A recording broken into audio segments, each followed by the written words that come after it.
Hello, welcome back to Topman Games channel. This is Kyle, and I just played in a tournament this last weekend over in Richardson, Texas. It's in the Dallas-Fort Worth area. It was a classic constructed tournament, and it was called the Crazy Brew Beatdown. They basically provided like 3 Crazy Brew promo cards for first, and they had some other cool promos. I ended up making top 4. They had a cut to top 8, and then I won my top 8 match and then lost in the semifinals. And I played Chane, Bound by Shadow was the deck. It was a decent tournament. I got this playmat as a prize. It was kind of a high entry fee. It was like $40. But, I mean, they made a custom artwork, I'm assuming, or like, they have these playmats made. So I understand why, they had to charge a little bit for it. They had some other cool prizes too, though. I also got this cold foil Blasphemet, the Soul Harvester token, so that's cool. And they had a bunch of prize packs. These are like first edition packs, so I ended up getting 6 packs of Monarch. And then I got this deck box, which is pretty nice. I don't know if I use it because it's kind of big for me, but if you had like a commander deck or something, or you just want like a whole bunch of cards, it would work great for Flesh and Blood, because since it's 80, it'll hold your classic constructed deck. But that was the tournament, and I'll get into the deck. I'm going to go over the deck, and then I have some stuff at the end. If you want to know like changes I would make, I'll get into what I would do in another video. But I'm going to go over the exact list I played and go over all the different choices and get in real depth with it. So this is your hero, Chane. Equipment Rise. I play Nebula Blade. I didn't side it out, like I didn't even bring anything to side out for. I always want to play Nebula Blade, just because it's pretty easy to activate. You have plenty of non-attack actions, and you can always just get in there for 4. It's very reliable. Makes a rune chant token. 4 is a lot in this game because most cards block for 3, so you're gonna make them block with an equipment, or they're gonna have to have a defense reaction or something, 2 cards, whatever, so that you don't get the rune chant token. So it's just like a little incremental advantage card. Most of my equipment was always the same. I only have 1 that I swap out, so I always played Arcanate Skullcap. I like it. I don't have any Arcane Barrier other than it. It's semi-relevant. I actually lost my quarterfinals match because I think I misplayed. It was the mirror match for Chane, and I was both at 3. We were both at 3 life, and on my turn, or I think actually he was at 5 life, and I was at 3 life, and I ended up playing Invert Existence because I didn't want to go down to 2 to die to Invert Existence, but I ended up dying to Invert Existence anyway because he had basically there was a way I could have played around. I'll get into it here in a second on what else I play. But with the Invert Existence, I basically lost to it, though I could have played around it. I had 1 banished, and if I would just left it gone to 2 life, I could have saved myself with the Arcanate Skullcap to his Invert Existence. But I played Grasp of Arknight every game as well. I mean, these are great because they block. It's like if you're playing against Ninja, these are great because they block second Kodachi swing twice, basically. I also play Snapdragon Scalers every game, never side that out. So the 1 card that I have sided is basically the chest armor. I either go into Ether Ironweave or Carrion Husk. I love Ether Ironweave against Ninja because it blocks for 1, so it blocks the second Kodachi once.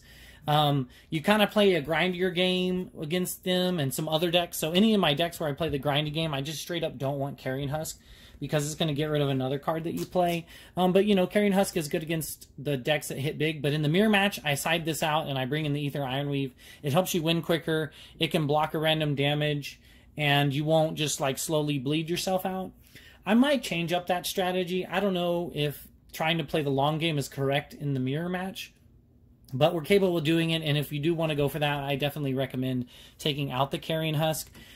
Because I could have gotten myself in a position where I just played very defensively and conservatively and killed them because he was at, I think, 1.3 life with the Carrion Husk. So if I could have just stalled for 3 turns, I could have won off the Carrion Husk, and there's nothing they can do to stop the Carrion Husk life loss is the thing. So those are all the equipment I play. I like playing as many cards in my deck as possible because the slower, grindier matches, you actually just want to play as many cards in your deck as possible. I go up to anywhere from 70 to like 75 cards sometimes in certain matches. Which I'll go over, like, which ones I usually don't play in certain matches. So, Invert Existence. This is in most games. I sided out against Warrior. I mean, it's just another blood deck card that you can play from Banish, and so it's not bad. I just don't like it against Warrior and, like, Ninja sometimes, but I usually actually still keep it in against Ninja just so I have more cards in my deck. And it just pitches for blue, so it always pitches for blue, which is nice.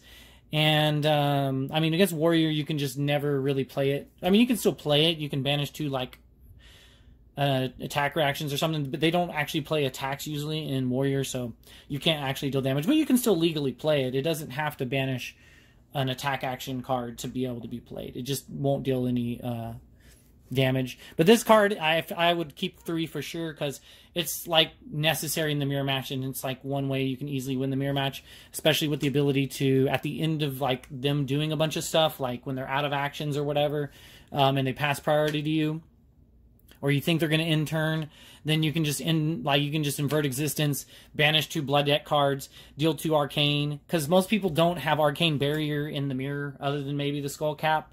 But then they're going to have to pitch a blue to basically counter this.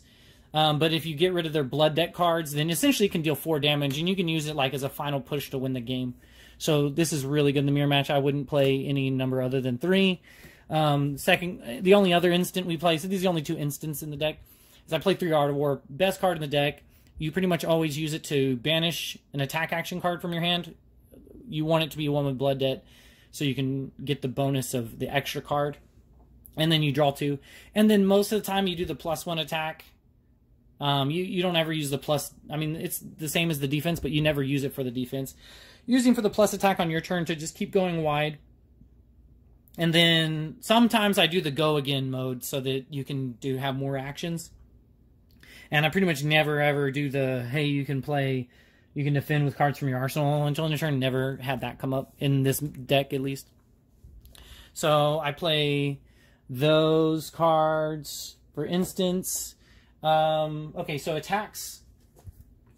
1 Soul Reaping, really good card. Probably one of the best cards in your deck. This is the reason it's legendary, and we'd play more if it was legal.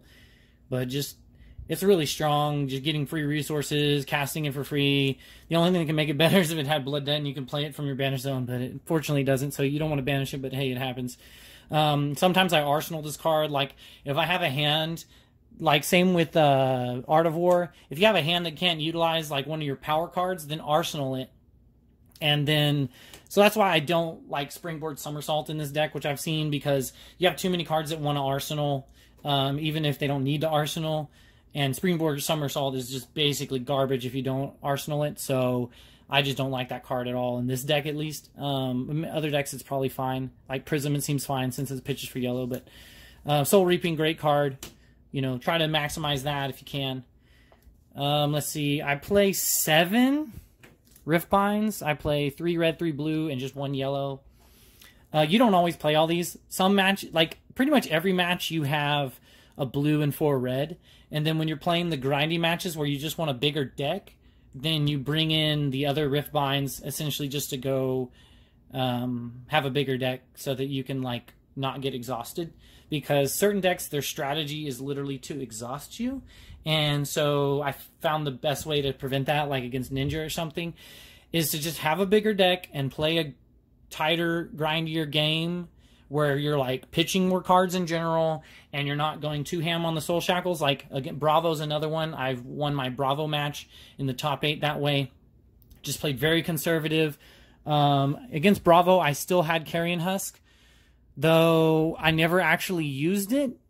Or actually, I did use it. I like Carrion Husk there against Bravo because sometimes they have those like hands where they have this broken attack with Dominate. And if you can block for 6 with another equipment and then like a card in hand and not get crushed so that the crush doesn't trigger, it's pretty good for the on-hit. But yeah, so when you play the grindier matches, you just need more cards in your deck. And that's why you bring in more Rift Binds.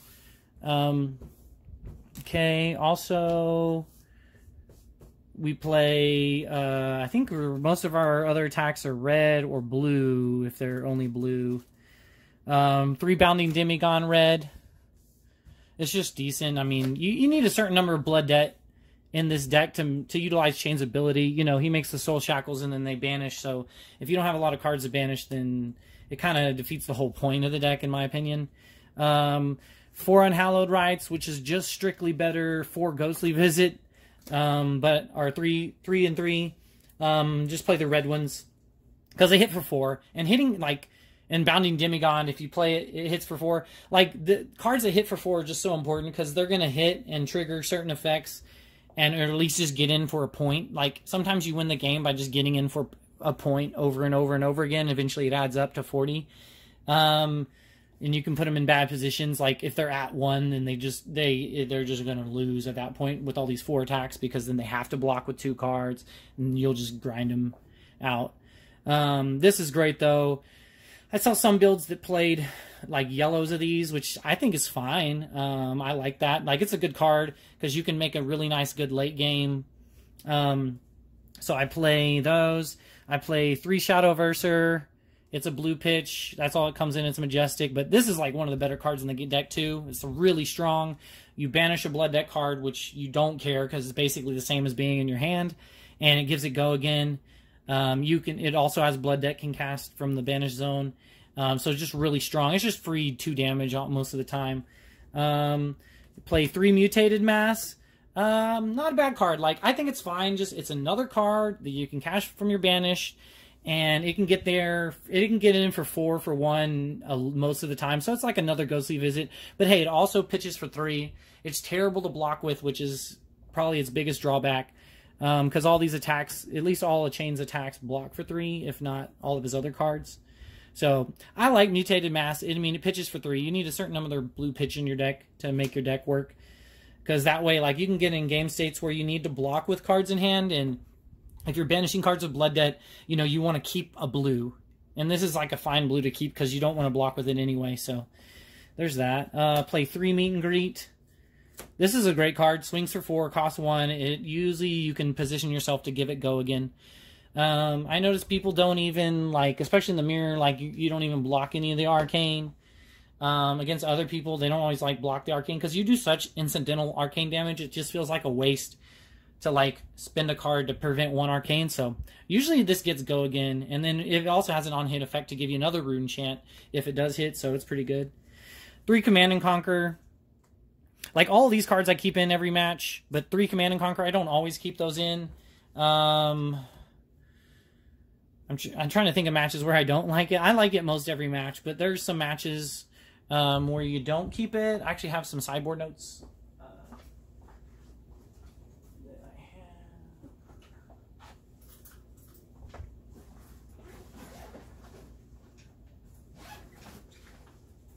I apologize for not having those on hand, but I think, let's see, did I ever side those out?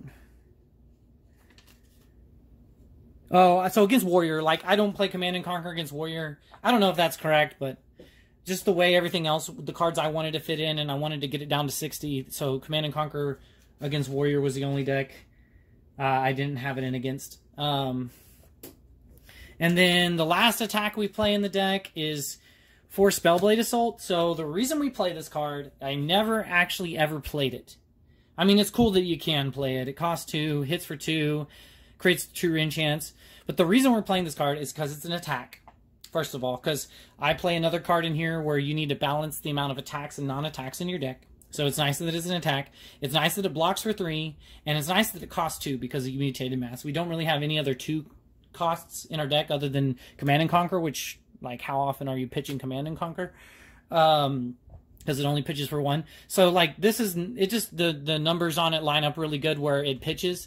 And yeah, you could just play, like, more, like, you could play Bounding Demigod, I guess, but then, like, it doesn't pitch for 2, and you don't want too many cards that are blue pitch that play from the banish zone, because you only get so many actions in a turn, so you don't want too many cards banished to blood debt because you can't play them all, and then you start taking damage, and it's pretty mediocre when you do. Like, blue Bounding Demigod only hits for 1 plus 1, which is 2, which is like so lackluster. It feels like you don't want to waste your action on that. Yes, it costs 0, and yes, it pitches for 3, but that's the reason we play Spellblade Assault.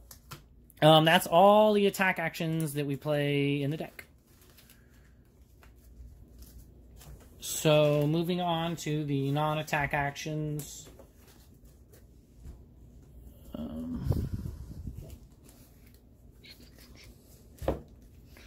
We play... the first one we play is Gorganian Tome, best card in deck.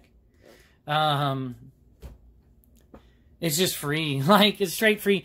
The one match where I side this out is the mirror match, because I don't want them Gorganian Toming me. Like, I don't want to play Gorganian Tome, like, because you can't really tuck this card. Like, you can't pitch it, so you can't just save it for later. So, like, what are you going to do? Hold on to it or put it in your arsenal? It doesn't block, so you can't even block with it. You want to play it. But in the mirror, if they're also playing it, I don't want to be in a situation where I draw it early, I play it, and then they draw it, and then they draw two. So I side it out in the mirror. But other than that, it's just straight amazing free card. Like, you literally draw a card, and then it turns on your blade. Your Nebula Blade is turned on from this, and then also all of your other cards. Like, you need to play Bounding Demigod and Unhallowed Rites. You need to have played a non-attack action, and this just does it for free and draws you your card. Like, you can just have certain turns. Like, let's say you block with everything and this is the only card in your hand. You can still play this, rip a blue or a yellow, and then pitch it, and then still swing with your Nebula Blade, like, fully attacked. So, this is an amazing... You'd play more if it wasn't legendary. It'd be probably broken then, but... I play 3 Howl from Beyond. Great card overall. Like, you just need a certain number of non-attack actions in your deck. You want a certain number of cards with Blood Debt that you can play from Banish, and that fits the bill. And it gives you more cards to tuck with your Unhallowed Rites, because you only tuck non-attack actions with Blood Debt, and that fits the bill. So other non-attack action cards that you can tuck with Unhallowed Rites is you play the full 9 Seeds. I mean, this card is just usually gas. It's never, like, amazing, but it's, like, literally never bad. I always like Seeds of Agony overall. Yellow is just straight up better than the red one. Overall, like, if I ever tuck with Unhallowed Rites and I have a yellow and a red, I always pick the yellow, because if you draw the yellow, like, you might randomly need another resource to pitch, whereas the red only pitches for 1, and these are basically the same. The blue one's tricky, though. The blue one, you need something that costs 0 to make it go off. So, basically, you know, which is like your Bounding Demigod. And then if you play it Enlightened Strike, which I would have played Enlightened Strike in this deck, but I couldn't get it in time for the tournament, so just keep that in mind. So you have Shadow Puppetry, probably one of your other best cards in your deck. It's just amazing. It's just free. Like, it's any attack too, so you can use it on your... like, the best turn ever is, like, Shadow Puppetry into Plunder Run, into, like, from Arsenal... or, you know, like, or either order, doesn't matter, because this is next attack action. So either way, you play with those, and then you play a Command and Conquer. And your Command and Conquer is swinging for 10, and it's just pretty good card there to get in. And so, yeah, this is just free. Like, this is just really good at helping you go wide, which you need to do sometimes. I mean, the one drawback to all these cards is they all only block for 2, but, you know, it is what it is.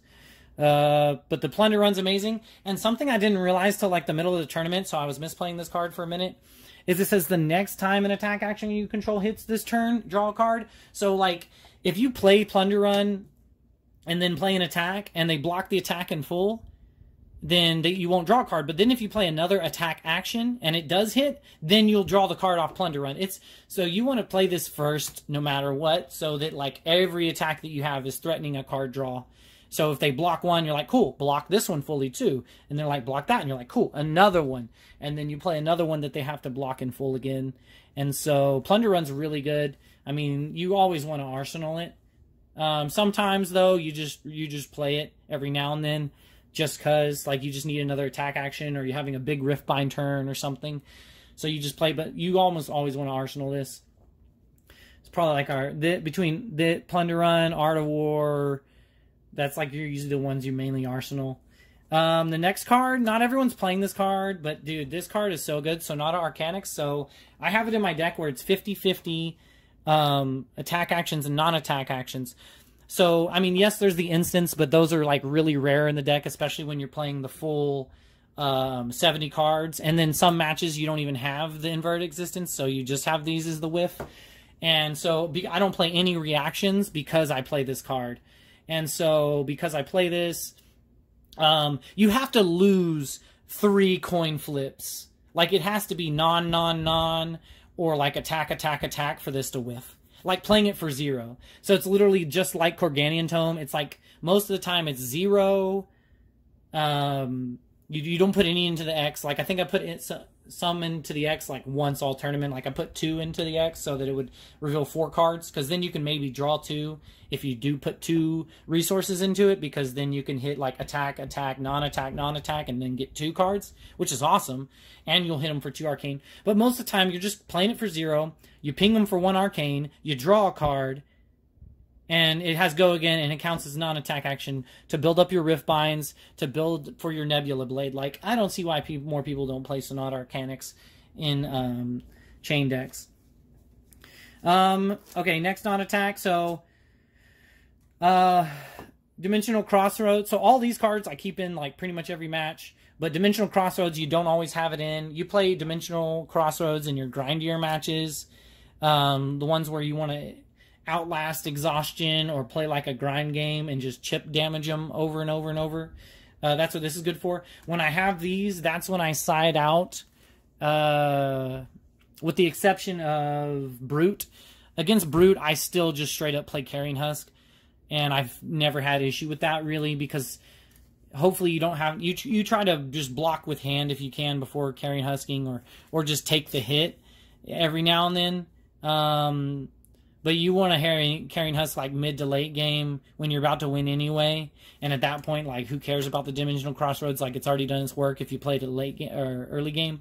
But every other match, like Ninja, Prism, and stuff, I like having either Ironweave so that I can play a grind game and never have Carrying Husk come up for your Dimensional Crossroads, because they're kind of a nombo. A card I don't have in against every matchup, but I... do have against a lot of matchups. I mean, it's a non-attack action, pitches for blue, and sometimes it can help you as a setup. Like, this is my favorite card. If I win the die roll, my favorite thing to do is win the die roll, have this in hand, and like a Plunder Run in hand. And then a card that... it could be anything, really. It could even be 2 red cards. Like, ideally, you want to pitch these early game. So, like, if this is like one of the best opening hands you can possibly have. And so the reason that is so what you want to do is you choose to go first. If you win the roll, choose to go first. You're gonna pitch these 2 to basically you're gonna pitch these 2 to activate your Grasp of the Arknight, and you're gonna make, or wherever it is, Grasp of the Arknight. You're gonna make a token with that, with the 2 resources, and then you're gonna just make a Soul Shackle with Chane, so that you're already starting to get the ball rolling on that. And then you're going to not even use the Chane. Like, you don't even care about that. Play a Time Snap Potion. So this is going to be like there for a future turn. And then you arsenal the Plunder Run. So like literally you didn't swing at them at all. So if they wanted to mulligan some cards, like too bad, so sad. You don't get to mulligan cards. I'm set up. Now I have Arsenal and Time Snap Potion in hand. Like, you're just golden. Like, that's an amazing hand. So I do like Time Snap Potion. Because I choose to go first against everything but Wizard and Prism, just because they have instants, and I don't want to let them go second. Play instants like auras or burn spells, and like, not that I'm even worried, honestly, about Kano and Classic Constructed, but Prism is a thing too, and I'm just saying if you happen to play against them, like, there's no reason to give them that edge. So, but I do like Time Snaps Potion. I like Mavrian Skies. It's a blue pitch. It's pretty good, like, and it's just more of like shadow puppetry, but it only works for your Rune Blade, so you can't use it on Command and Conquer. But it makes a rune chant incidentally. But the main reason you're playing it is just like it's a card that gives you go again if you need go again, and if you need 3 resources, it pitches for 3. The last card I play that I main deck a lot is Oath of the Arknight. I pretty much always had this in, and this was just because, like the Spellblade Assault, it costs 2. Blocks for 3 and pitches for blue.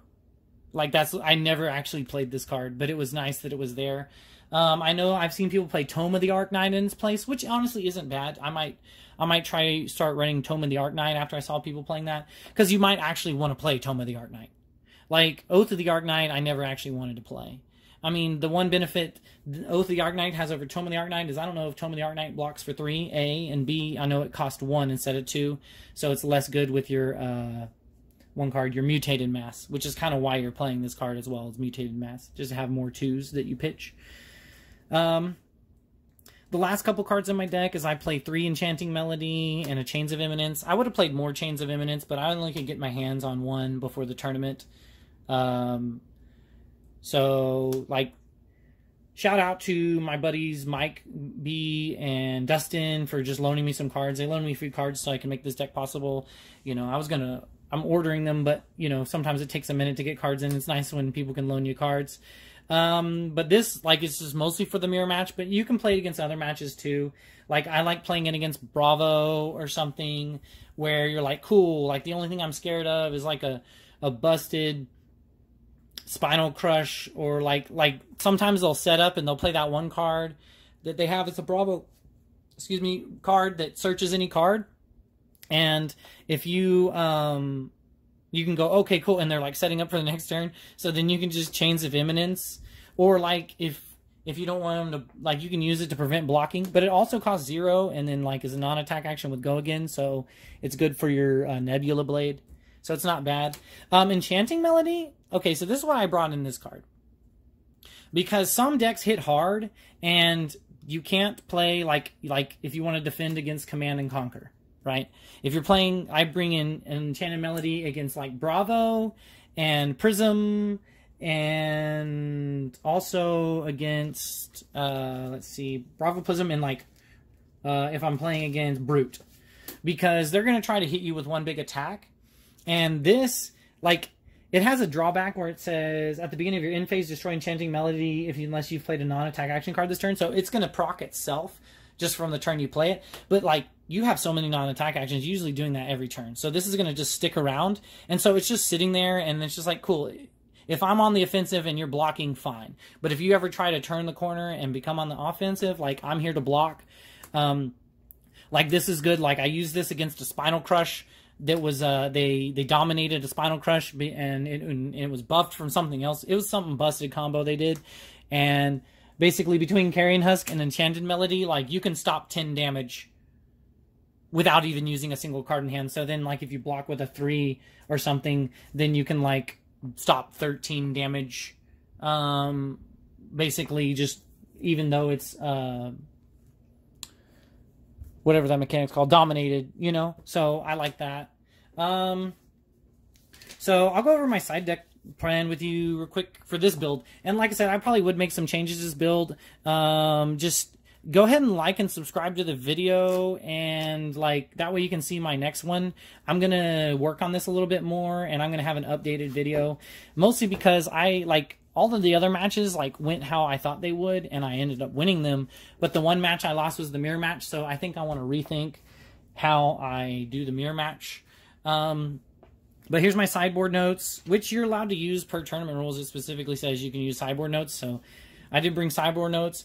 I mean, the tournament was a little more lax anyway, like, to be honest. They didn't even use deck lists, which is, honestly, I don't see why you wouldn't do that for a $40 entry fee tournament, like, where you're trying to, you know, have a top 8 and play for some stuff.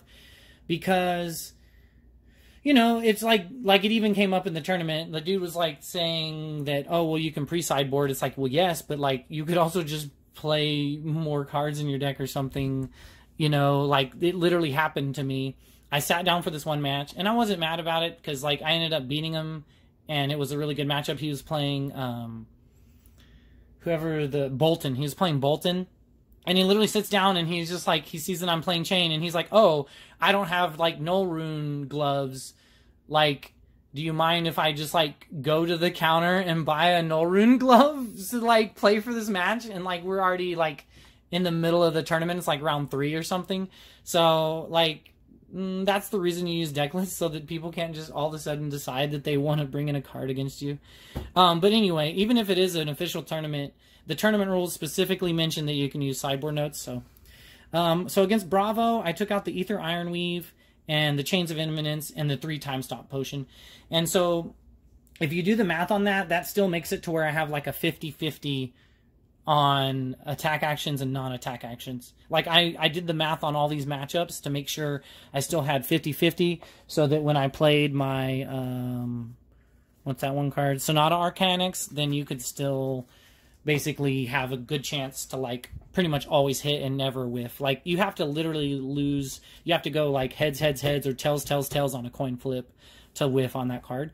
So that's what I bring. Against Katsu, I want to play as many cards as possible, so I literally jam every card in my deck. If I am going to play that one card, if I play, what's the card? Chains of Imminence, wherever it is. If I Chains of Imminence, which I keep in against them, I'm usually naming Flick Flack. And so they just can't block as well. So I take out the Carrying Husk, and then I also take out the Enchanting Melodies, because Enchanting Melodies garbage against them because it prevents 4 damage, but it has to do it all at once. Like, if they poke for 1, it still pops the Enchanting Melody. So, like, if you play this and then they go swing with Kodachi, then you're just going to look dumb because you're like, okay, well, I guess your Kodachi pops my Enchanting Melody all on its own. So, that's a thing. Against Prism, it looks like I actually took out, I took out the Carrying Husk because I wanted a bigger deck. Like, any deck that could play a long game like Bravo, Katsu, or Prism, I made it to where I was going to have just a bigger deck. Like, against Katsu, I literally have a 71 card deck. Or 72 card deck, I think. No, 71. I have 71 cards against Katsu. So that, like, it's just harder for them to exhaust me. Prism, take out the Carrying Husk, take out the Enchanting Melody, because, like, it just, I had to keep my ratios right on the attack action, non-attack action, and I would have rather had the a time snap potion against them, because if they do play that one guy that makes you attack him or whatever, Arclight Sentinel or whatever, or Arclight Sentinel, I don't forget what it's called, but anyway, you have to swing at it. So if you have your potion, then you can crack your potion and then swing at it and then get over it, and then still, like, have your other action point to do stuff. Like, I know that's why some people play Time Skippers, but I don't want to play Time Skippers. I'd rather play Snapdragon Scalers in this deck for sure. And then I also took out the Chains of Imminence, because there's nothing like Busted that I'm super worried about them playing. And even if, and the ones that are, I think a lot of them are instants, so they could just, I play Chains of Imminence, and then they could chain the instant, and then I would have to just name something else. So my plan for the mirror match was to play the long game. I was going to take out a Carrying Husk, the 3 Enchanted Melodies, and the Gorganian Tome. But I don't know if that's right. So take that with a grain of salt. Maybe I could have just played the match better and played more defensively. And I think if you play defensively, I don't know. It might work, it might not. So I don't want to make any guarantees on that. But all I know is that my plan didn't work. But I also got some poor draws where I ended up not being able to block early game, because I, like, was drawing Art of Wars. Like, there was one point in that match where I had an Art of War and Arsenal and drew the Art of War. So I'm like, I guess I just take damage from this giant turn. Because then on my turn, I had a super giant turn with 2 Art of Wars. So, you know, there's that. Okay, so against Brute, though, it looks like, oh yeah, Brute. So I want a 60-card deck against Brute. I don't think they're going to try to exhaust me. So I take out the Ether Ironweave because I'd rather have the Carrying Husk. I take out Chains of Imminence, 3 Time Snap Potion, 3 Command and Conquer, 3 Dimensional Crossroads, a blue Riftbind, a yellow Riftbind, and 2 Howl from Beyond. So this still maintains it to where you have 50-50 on the attack and non-attack actions, and with a 60-card deck. And then my other sideboard notes, like, is this Warrior. I take out the Ether Ironweave because I want the Carrying Husk in case they just have, like, I don't know. I'm just, like, have a hunch that they're going to have some busted turn and swing for a lot. Like, on it, like they're buffing up their equipment big or something. I don't know. I'm not that familiar with the matchup, but I figured being defensive against Warrior was fine. Take out the Chains of Imminence because there's just so many things you can name. I take out the Invert Existence because they don't really play any attack action, so I never want that against them. I take out the Command and Conquer, the Dimensional Crossroads, 2 of the Time Snap Potions, and 2 of the Howl from Beyonds. So the other thing, this is like my other. So this was like, hey, my generically, like against some deck where I'm like, I'm probably just going to beat them because they're playing Ranger or something, then I'll sideboard this to just have my 60 cards be optimal. But I'll take out the Aether Ironweave, the Chains of Imminence, the 3 Avert Existence, the 3-dimensional Crossroads, 1 of the Howl from Beyonds, all the Enchanting Melodies, 2 blue Riftbind, and a yellow Riftbind. So that's basically what I boarded. Like I said, go ahead and like and subscribe. I'll go over the changes in a future video here soon. You know, thank you, what's called the local game store in Richardson for hosting the event and advertising it and getting some people out. It was a fun time. It was my first sanctioned Classic Constructed tournament. I liked it. I'm looking forward to all the tournaments that I know are coming up here soon. I'm going to try to play in some more and give you guys some feedback on this deck. But if you like Chane, you know, check this out. If you have a Chane build, like, please share your Chane build. Like, let people know what you're playing. You know, that we can make the best Chane build we possibly can. I mean, I wouldn't make a lot of changes, but there are some tweaks. Like, I need to fit in Lightning Strike, which I have now, but I didn't have them for the tournament. And I would also, like I said, put some more Chains of Imminence. But, you know, you have to tweak all your numbers to make all that stuff work.